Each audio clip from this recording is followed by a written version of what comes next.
Miongoni mwa mambo mema ambayo tuliyafanya katika mwezi mtukufu wa Ramadhani ni kuhurumiana na kufanyiana ihsani kwa kutoa sadaka ili kuwasaidia watu mbalimbali wenye uwezo mdogo wa kukidhi mahitaji yao, wakiwemo wazee, watu wenye ulemavu na mayatima. Bila shaka sadaka zilizotolewa zimeweza kuwasaidia sana wenzetu hawa katika kupata mahitaji yao na kuwaondolea wasiwasi wa kupata futari, jambo ambalo limewasaidia kwa kiasi kikubwa kuweza kutekeleza vyema ibada ya saumu na kuleta mapenzi baina yetu.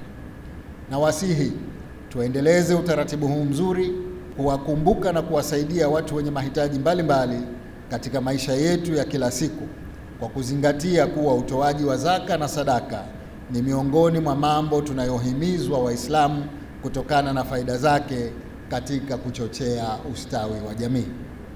Nachukua fursa hii kutoa shukrani kwa taasisi na watu wote waliotoa sadaka zao katika mwezi mtukufu wa Ramadhani kwa lengo la kuwasaidia watu wenye mahitaji mbalimbali.